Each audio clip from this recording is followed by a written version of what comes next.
자, 안녕하세요. 김자입니다. 수업을 마치고 토요일 밤입니다. 말을 좀 편하게 할게요. 이제 오늘은 지금 채널 운영한 지 한 1년 반 정도 된 것 같습니다. 2022년 가을에 우리 지금 같은 방에 있는 저희 이제 실장님이 한번 재미로 올려보면 어떠냐라고 했던 채널이 다행히도 너무 반응이 좋아서 지금 저희 이제 4만 명의 구독자가 넘게 됐고요. 그래서 이제 궁금하신 부분들을 좀 대답을 제가 성심성의껏 하는 시간을 좀 가지려고 하고, 지금 이 촬영을 하고 있는 중간에도 질문들이 좀 이렇게 새로 올라오더라고요.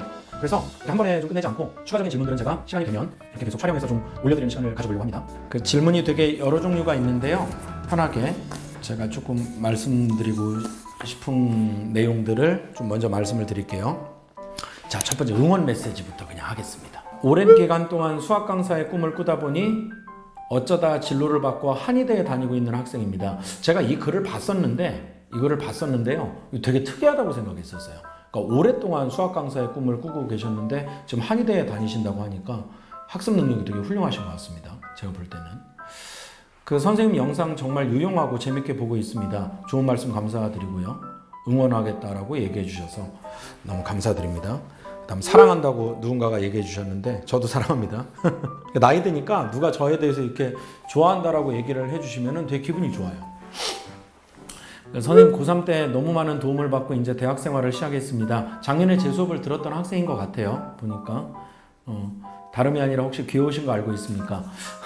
제가 귀여울 나이는 지났다고 생각을 하고 살고 있습니다. 사인 받고 싶은데 현장에 가면 사인해 주시냐고 물어본 학생도 있었는데 너무 멀면 오지 마시고요. 주소를 보내주시면 제가 사인을 해서 보내드릴게요. 근데 뭐 제 사인이 그렇게 뭐 가치가 있을지는 모르겠네요. 현장에 오시면은 사인 뭐 100장도 해드리겠습니다. 제가 전혀 문제 없고요.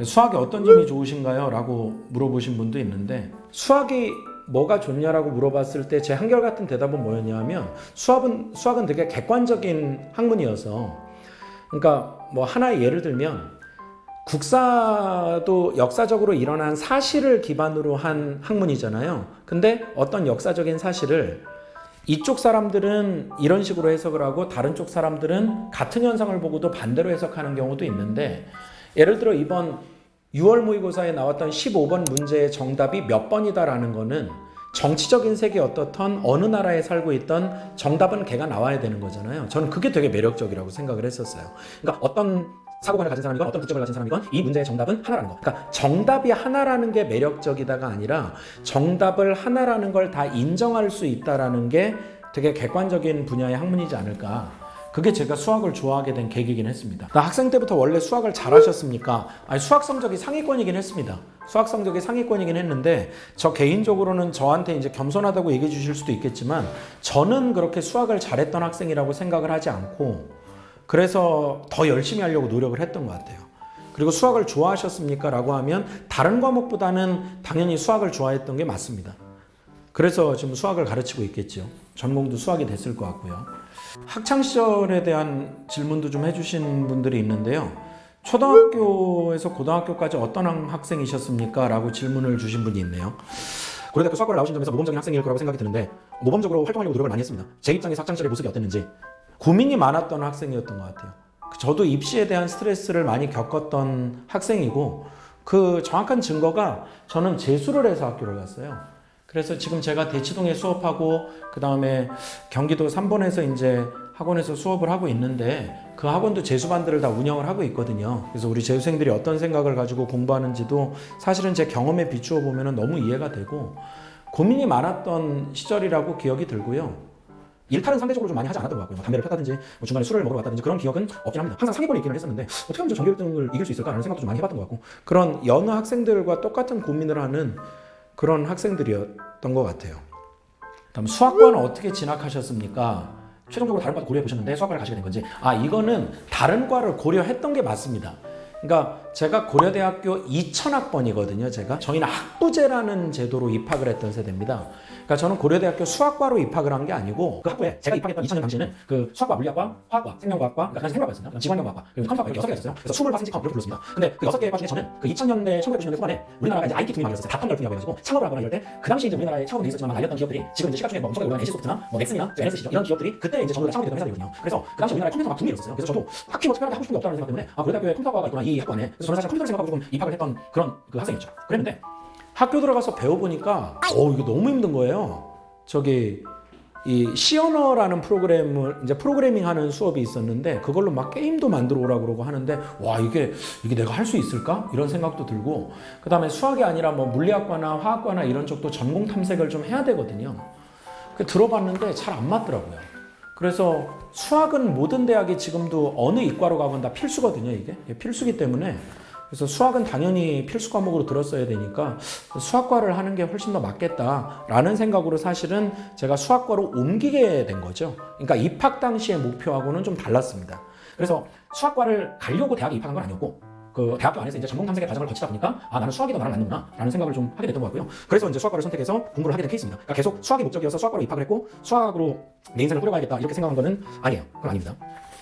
현재 고등학교 수학 강사라는 직업은 언제부터 하시게 됐습니까? 이게 제가 대학교 입학을 수학과로 해서 아예 강사를 생각하고 입학을 한 거냐라고 질문하시는 분들도 많이 있는데요. 저가 강사 생활을 처음 본격적으로 제가 시작한 건 2006년이고요. 저는 이제 이렇게 약간 과외처럼 활동을 한 게 아니라 그러니까 진짜 강의를 좀 이렇게 우연한 기회에 하게 됐거든요. 졸업 전에도.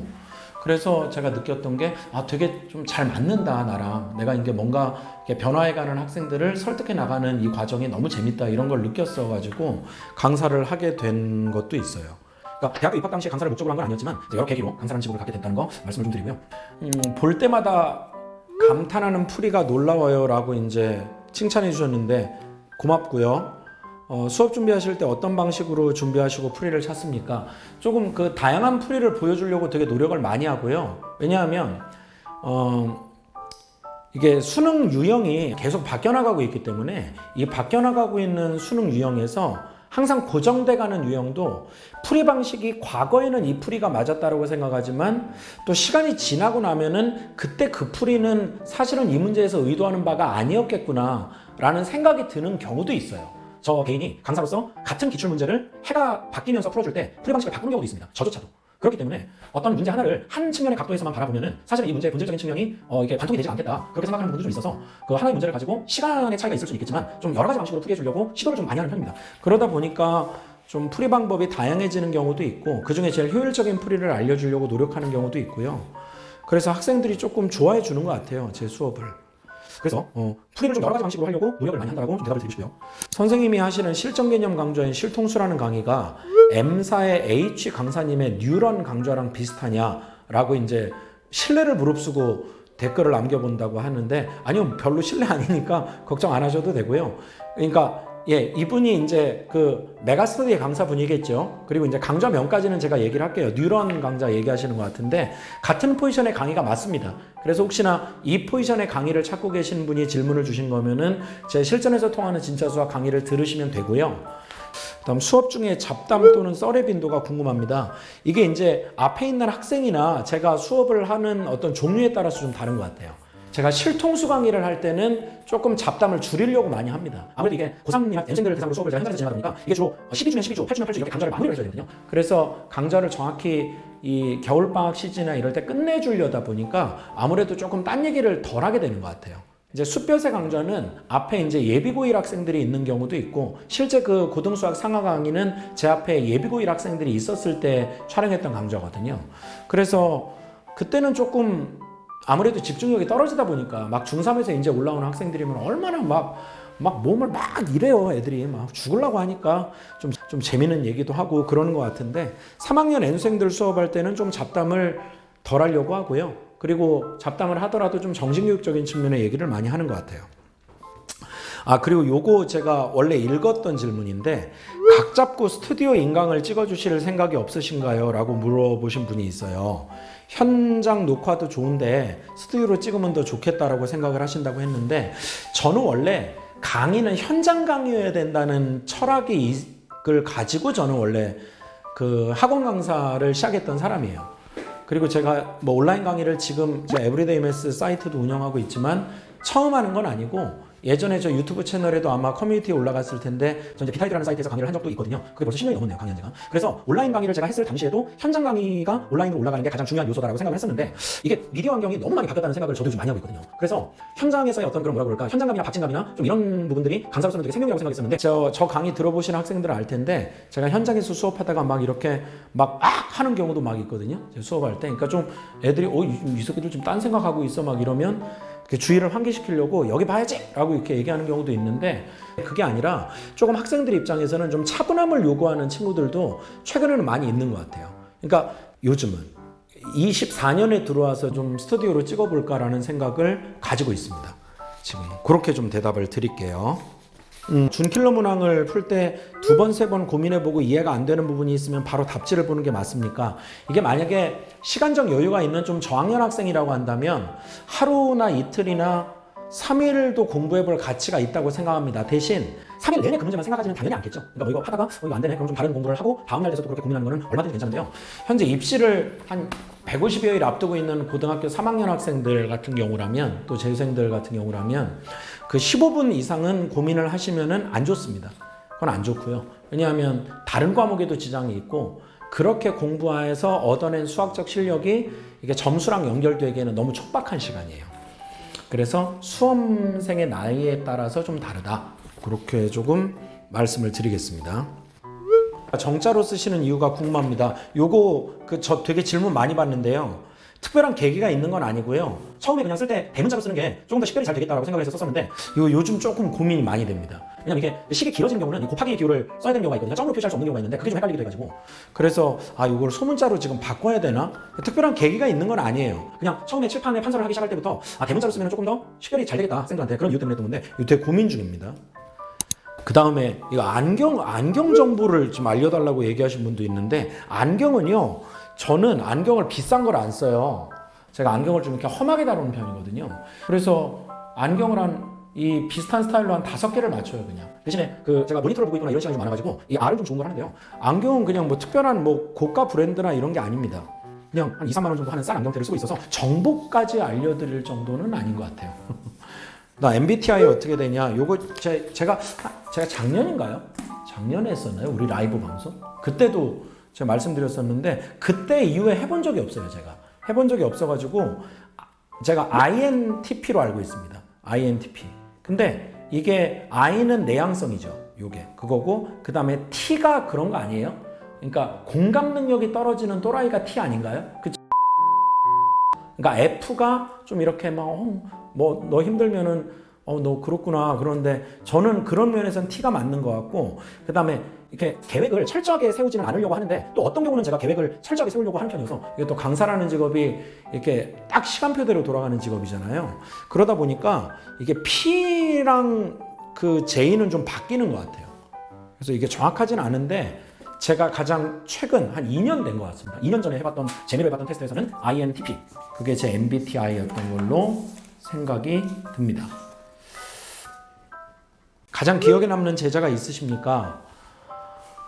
뭐 작년에도 기억이 나고 올해도 기억이 나고 10년 전에도 기억이 나고 그렇죠. 저는 이제 제자들이 연락을 다행히 제가 가진 복이 있어서 많이 해주는 편인데 결혼식 때 찾아와 준 제자들도 많았고요. 제가 가르쳤던 제자 중에 저 결혼식에 와서 이렇게 저 이제 고려대학교에서 결혼했는데 제 와이프도 이제 고려대학교 나왔거든요. 근데 그 결혼식을 할 때 제 제자가 와서 반주도 해줬었습니다. 그래서 기억에 남는 그런 제자들이 몇 명 있죠. 그리고 작년에 가르쳤던 제 제자들 중에서 조교 생활하고 있는 그 제자들도 있습니다. 그래서 그거는 너무 좋은 것 같아요. 그러니까 항상 제가 10대들하고 이렇게 얘기를 할 수 있는 통로가 열려 있다는 거는 이 직업이 가지고 있는 굉장히 좋은 장점 중에 하나가 아닐까 그렇게 생각을 하고요. 그다음에 수업하기 싫은 반 분위기가 있으십니까? 라고 물어본 질문도 있는데요. 의지가 없는 학생들 같은 경우 그러니까 뭔가 차라리 공부를 못하는 건 괜찮아요. 근데 배우려고 노력하는 학생들이면은 더 제가 설명을 쉽게 풀어서라도 해주면 되는데 나는 이미 다 수능 수학은 끝났는데 네가 좀 유명하다고 해서 한번 들어와 봤다. 이런 반이 수업하기가 제일 힘들죠. 근데 그런 반은 최근 10년 동안은 제가 겪어본 적은 없어요. 없고 오히려 좀 젊었을 때 그러니까 제가 20대 때면은 아무래도 학생들이 조금 약간 뭐라고 그럴까요? 저 젊은데 잘 가르치려나? 그런 경우에 이제 그런 느낌을 받았던 적은 있습니다. 또 이런 질문도 있으셨는데 수능 수학의 본질이 뭐라고 생각하시냐라고 질문을 하신 분이 있는데 그리고 또 비슷한 논조의 질문이에요. 수학을 잘한다는 것과 수능 수학을 잘한다는 것이 어떤 차이가 있습니까?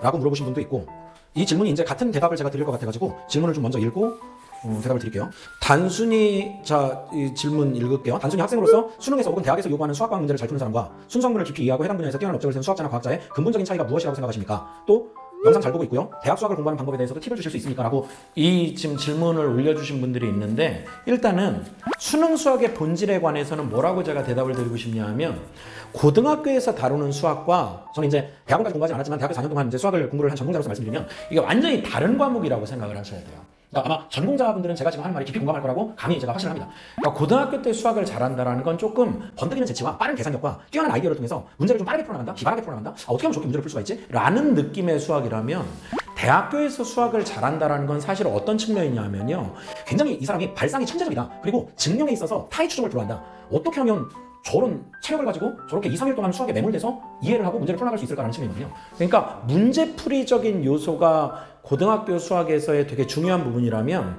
대학 수학은 사실은 아이디어로 승부하고 증명을 잘하고 뭔가 난제를 해결해 나가는 우직한 체력, 그런 것들, 그리고 남다른 발상, 아니 어떻게 저런 생각을 하지?